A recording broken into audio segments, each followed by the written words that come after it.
Hi everyone, welcome to Sue's Day. I'm Sue Ann Jafarian, the fat woman driving the novel RV.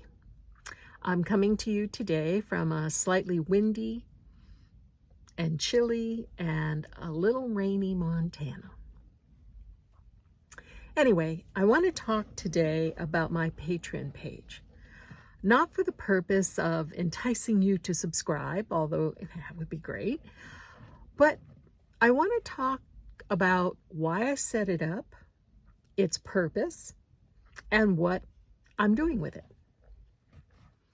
When I first set this up over 4 years ago, I got a lot of complaints and flack from various people. I remember one writing colleague actually telling me I was cheapening my craft. Seriously. A professional writer getting paid for writing is cheapening the craft. I don't know where that idea came from, but it's ridiculous. Other people accused me of needing it to fund my retirement. That's not true either. I'm doing fine. I can afford whatever I need for the most part, as long as it's not crazy. And I can afford Moxie's kibble and litter. We're doing great. It's just really funny as I look back over the last 4 years that when I started, I got a lot of criticism. Now, 4 years later, every now and then, the negative comments and criticism rise to the top again. I don't know why some people are fixated on this. Some of your favorite YouTubers, and I mean favorite YouTubers who have hundreds of thousands of followers, have Patreon pages. So I don't know why people seem to think I shouldn't have one. They're not going to change my mind, but all it does is make them look petty and small. But anyway, let's move on to why I have it.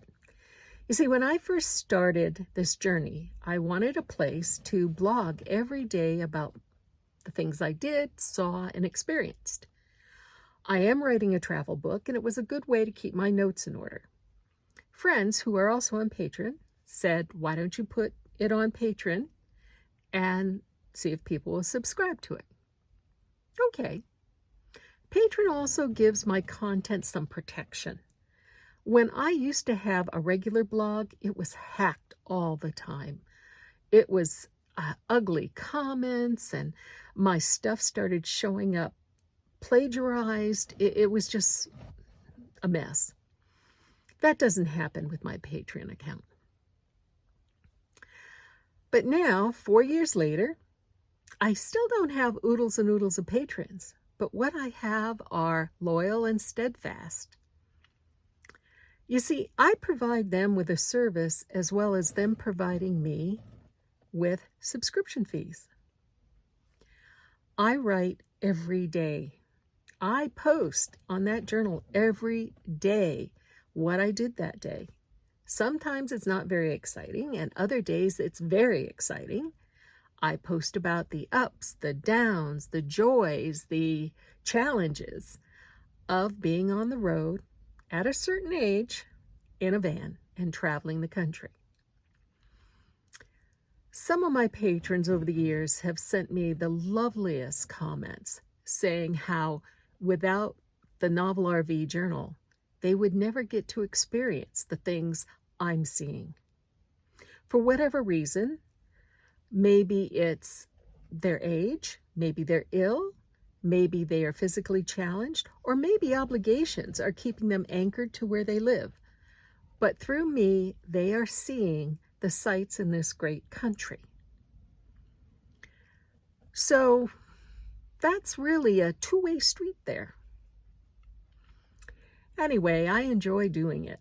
And let's remember that patrons to the arts, whether it be musicians, writers, or artists, is nothing new. It's been going on for hundreds and hundreds of years. So I'm not so sure why people are getting their undies in a bunch over an old lady having a Patreon page. It's not a GoFundMe account. I do quite fine on my retirement. It's not Kickstarter. I'm not asking you to buy into a service or a product that I'm eventually going to sell to the public. It's just me writing about my life as a nomadic writer. So, look it up if you'd like.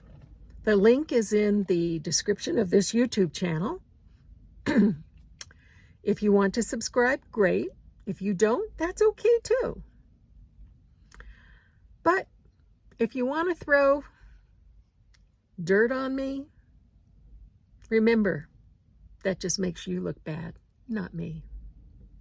So, if you like this channel, please subscribe and please come back next Tuesday for another video. And you all have a good day.